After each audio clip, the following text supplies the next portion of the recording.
दिल्ली में मंगलवार को राज ठाकरे ने गृह मंत्री अमित शाह से मुलाकात की और ये मुलाकात आधे घंटे चली, लेकिन बात क्या हुई इस पर कोई आधिकारिक बयान नहीं आया। ये भी खबर है कि एमएनएस को दक्षिण मुंबई लोकसभा सीट मिल सकती है। अगर राज ठाकरे आए तो क्या फायदा हो सकता है और क्या नुकसान, इसे समझते हैं। अगर राज ठाकरे साथ आए तो फायदा यह है कि बाल ठाकरे की बची विरासत पर वो दावा होगा। मराठी वोटों में बंटवारा रुकने की उम्मीद है। मुंबई पुणे में कुछ जगहों पर एमएनएस की मौजूदगी है। महाराष्ट्र में युवा वोट ज्यादा मिल सकते हैं। और इसके अलावा अगर राज ठाकरे साथ आते हैं तो नुकसान ये है कि उत्तर भारतीयों के खिलाफ राज ठाकरे का रुख ठीक नहीं रहा है, बल्कि वो उत्तर भारतीयों का विरोध करने के लिए ही उनकी पार्टी जानी जाती रही है। उत्तर भारतीयों के वोटों पर असर पड़ सकता है।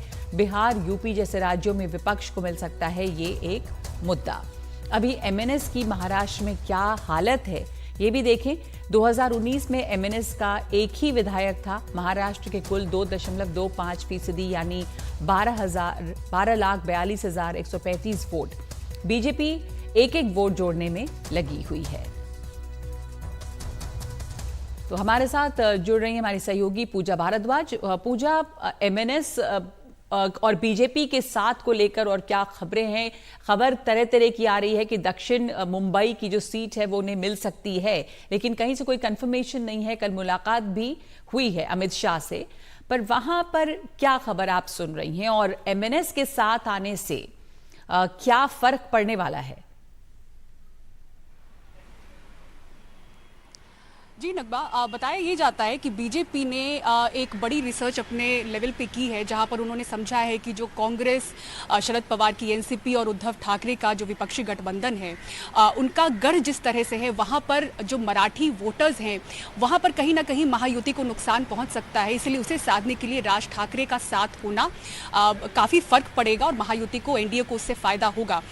राज ठाकरे का भी रुख हम लगातार देखते रहे हैं, उनकी विचारधारा से लेकर किस तरह से बीजेपी की तरफ उनका झुकाव रहा है, और 2014 में तो हमने देखा कि किसी समर्थन की भी उन्होंने बात कही। तो अब उसके साथ ही अगर उत्तर भारतीय जो वोट शेयर की बात हो रही है, जो हम जमीन पर समझ रहे हैं, उन्हें कुछ खास लग नहीं रहा है कि इससे फर्क पड़ेगा, क्योंकि एनडीए के साथ जो उत्तर भारतीयों में जो लहर थी वो एनडीए के साथ ही वो रहेंगे। भले ही राज ठाकरे उसमें शामिल होते हैं या नहीं, उसमें कुछ खास फर्क पड़ता हुआ नहीं दिखेगा। मराठी वोट शेयर पर जहां साधने की बात है वो जरूर एक आंकलन बीजेपी अपने लेवल पे कर चुकी है, और जो उनके सहयोगी गठबंधन में जो दल हैं वो भी इसका समर्थन कर रहे हैं। लेकिन अभी जहां पर बात फंसी हुई है, आप देखें अमित ठाकरे भी, जो राज ठाकरे के बेटे हैं, वो अमित शाह से मुलाकात के समय मौजूद थे।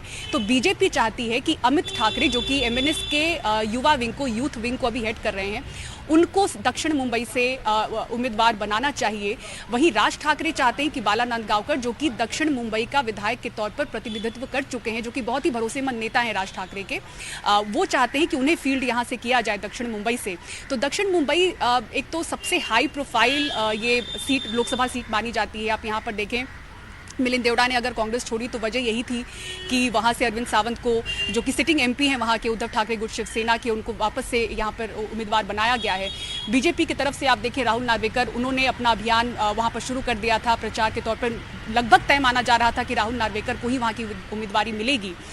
वहीं साथ ही साथ मिलिंद देवड़ा भी प्रचार वहां पर कर रहे थे। तो शिंदे गुट शिवसेना हो या फिर बीजेपी हो, दोनों ही दक्षिण मुंबई से चाहती थी अपने अपने उम्मीदवार लाना। लेकिन उसी बीच ये जरूर बीजेपी समझ चुकी है कि अगर मराठी वोट शेयर को अगर साधना है, खासतौर से दक्षिण मुंबई, देखें 10 साल से अरविंद सावंत वहां पर हैं, लगातार 2 बार जीते, लेकिन बीजेपी का सहयोग था, बीजेपी के साथ वो नहीं है। तो वहां पर क्या समीकरण बदलेंगे वो भी देखने वाली बात है। लेकिन एक अपनी जो इनकी समझ है, आंकलन है, वो समझ चुके हैं कि मराठी वोट शेयर शायद कहीं ना कहीं एनडीए को नुकसान पहुंचा सकता है, तो उनका साथ अहम होगा। तो ऐसे में आप एक धड़ा एमएनएस का ये भी देखें, जो चाहता है कि ऐसे समय में जब उद्धव ठाकरे की शिवसेना टूटी हुई है, तो मराठी वोटों को साधने के लिए राज ठाकरे को 18 लोकसभा सीटों पर खुद लड़ना चाहिए, अलग लड़े, ये चाहती है एक जो धड़ा है एमएनएस का। इसलिए वो नहीं चाहते कि एनडीए के साथ जाकर लड़े। तो एक हालांकि मेजॉरिटी ये चाहता है कि वो एनडीए के साथ होकर राज ठाकरे आए, लेकिन एक सूझबूझ वहां पर एक बातचीत ये भी चल रही है कि 18 लोकसभा सीटों पर राज ठाकरे अकेले जाएं तो अमित ठाकरे कैंडिडेट हो सकते हैं। बीजेपी चाहती है, बाला नांदगांवकर भी फील्ड में है,